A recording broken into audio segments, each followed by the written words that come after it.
دیکھیے کہ آج کے دور کو بھی ذہن میں لائے، جب آپ کچھ نہیں کر سکتے تو آپ مزاحمت کرتے ہیں، آپ لکھتے ہیں۔ لکھنا ایک کتھارسس بھی ہے، لکھنا ایک فریاد بھی ہے، آواز بھی ہے۔ لکھنا اپنے جذبے کو تاریخ کے حوالے کرنا بھی ہے۔ میں اس وقت جو سماج میں ہو رہا ہے، ریاستی سطح پہ ہو رہا ہے، میں سب سے متفق تو نہیں ہو سکتا، لیکن میں سب سے لڑ بھی نہیں سکتا۔ تو ایسی صورت میں قلم ہتھیار بنتا ہے۔ مطلب ریاست کو یہ اختیار دینا کہ جس کو مرضی اٹھا کے گھر سے لے جائے اور پتہ بھی نہ چلے کہ کہاں ہے۔ اب یہ فرد کی شخصی آزادی میں انفرادی زندہ رہنے کے حق میں مداخلت، جس کو دنیا کا کوئی قانون کسی بھی نام پر قبول نہیں کرتا۔ ریاست کا اختیار کہاں ختم ہوتا ہے اور فرد کی آزادی کہاں سے شروع ہو، یہ ایک باریک لائن ہے۔ زندہ معاشروں میں اس لائن پر گفتگو چلتی رہے کہ اس لائن کو کہاں ہونا ہے۔ پہلے یہ مانے کہ ہم سے غلطیاں ہوئی، دونوں سائڈ پہلے یہ تسلیم کریں کہ فلاں وقت میں ہم سے یہ غلط، اسی کو مان کے آگے بڑھا جائے۔ یہ میں آج کل کے نوجوانوں کے لیے کہنا چاہ رہا ہوں کہ جنہیں 2 سال شاعری کرتے ہوتے ہیں، فوراً کتاب کا سوچ لیتے ہیں۔ میرا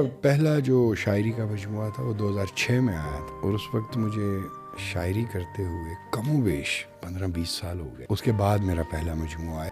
تو لاہور کی جو تنظیمیں ہیں، یہ لاہور کا ادبی اثاثہ ہیں، جو 30-30 سال سے 40-40 سال سے پروگرام کروا رہی ہیں۔ تو میں خود کو کسی بھی ادبی دھڑے کا رکن نہیں سمجھتا، اور نہ ہی مجھے ہونا چاہیے۔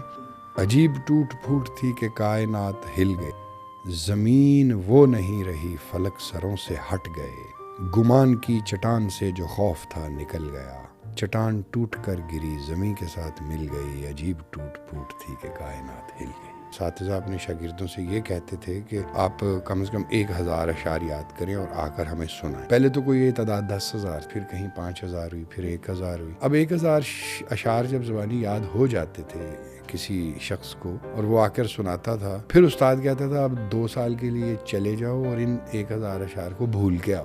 میں یہی تو بات کرنا چاہ رہا ہوں کہ جو میرا سچ ہے وہ ضروری نہیں ہے جو آپ کا سچ ہے وہ ضروری نہیں ہے میرا سچ ہے۔ انسان کو لڑنا تو اس بات پر چاہیے کہ آپ اپنے سچ کے ساتھ زندہ رکھنے کا حق رکھتے ہیں، میں اپنے سچ کے ساتھ زندہ رہنے کا حق۔ امن کی باتیں مجھے بھی اچھی لگتی ہیں، ہم سب چاہتے ہیں معاشرے میں امن ہو، لیکن اگر حقیقت پسندی کی بات کریں اور انسان کی 5000 سالہ تاریخ پہ، جو کہ ہمارے سامنے اچھی خاصی واضح ہے، اور 10,000 سالہ تاریخ جو دھندلی واضح ہے، اس پر غور کریں تو پتہ چلتا ہے کہ بہرحال امن کے نفاذ کے لیے بھی ہمیں بندوق کی ضرورت ہے۔